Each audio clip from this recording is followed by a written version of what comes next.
Let's just take a second, orient ourselves with the periodic table. This row is the noble gases. They're called the noble gases because they like to be alone. Helium is an example. We know it from balloons. It has a low density. But why it's a noble gas is if somehow we could zoom in on helium gas, we would see that they're all alone. Helium would be spread out as one atom all by itself, right? In contrast to that, if we went over and looked at oxygen, we draw oxygen gas as O2 because it really is two oxygen atoms stuck together.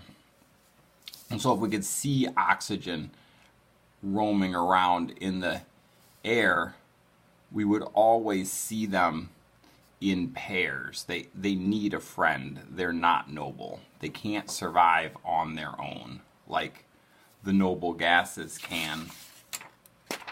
And so the other reason we call them the noble gases is there's this story that we often proclaim in chemistry, is that everyone and everything wants to be noble.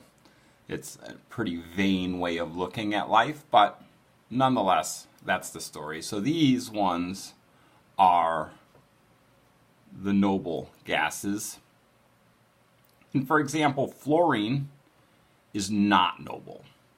It's a halogen gas, and the halogens want to be noble, but they're not. And the way they do that is they pretend to be like the noble gases by getting the number of electrons the noble gases have. Here's neon. Neon has 10 protons and in its neutral state has 10 electrons.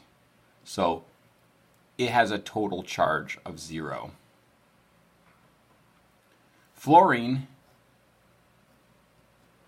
has 9 protons, and if it tries to pretend to be like neon, then it needs to get one extra electron. It needs to have 10 electrons like neon. And if it does that, then it ends up with a total charge of 1 minus. When we talk about the charges on atoms, we put the symbol for plus or minus after the number. In general, for fluorine to pretend to be like neon, it needs to gain 1 electron.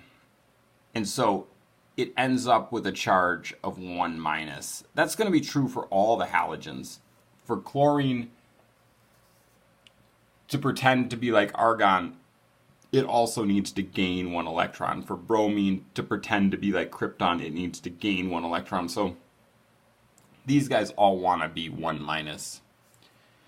Oxygen, sulfur, those are the main ones we're interested in there. Anyways, they want to be 2 minus. Oxygen, to pretend to be like neon, needs to gain 2 electrons. Nitrogen needs to gain 1, 2, 3 electrons.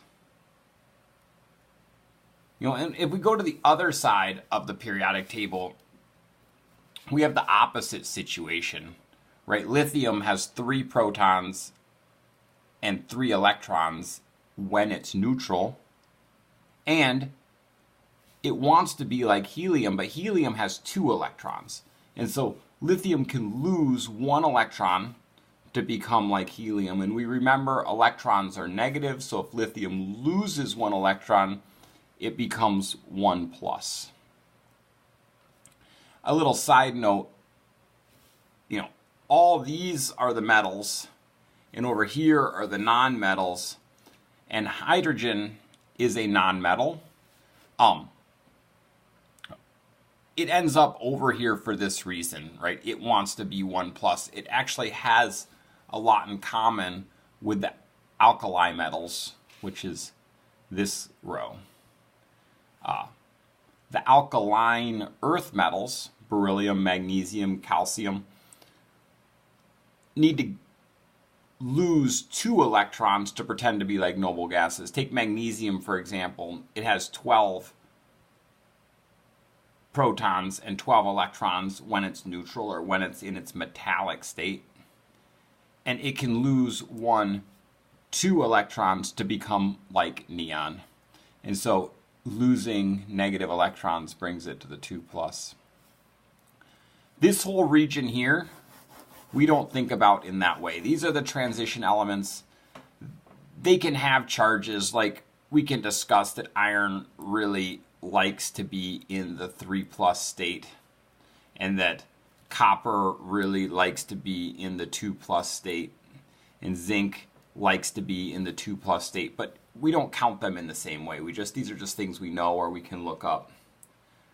When we skip all the way over to here, boron and aluminum, these are important elements, and both boron and aluminum want to be in the 3+ state. So we would count right over. Boron needs to lose 1, 2, 3 electrons to be like helium, and aluminum needs to lose 1, 2, 3 electrons to be like neon. If it loses 3 negative electrons, it ends up in the 3+ state. Carbon is this example where we could say it could go either way. It could gain 4 electrons or lose 4 electrons. And so it can be 4 plus or minus. These are pretty loose rules. There are exceptions to these rules, but that's the basic premise. Atoms are trying to pretend to be like noble gases by gaining and losing electrons. If they gain and lose electrons, they pick up a charge. Electrons are negative, so gaining an electron gives a 1- charge. Losing an electron gives a 1+ charge.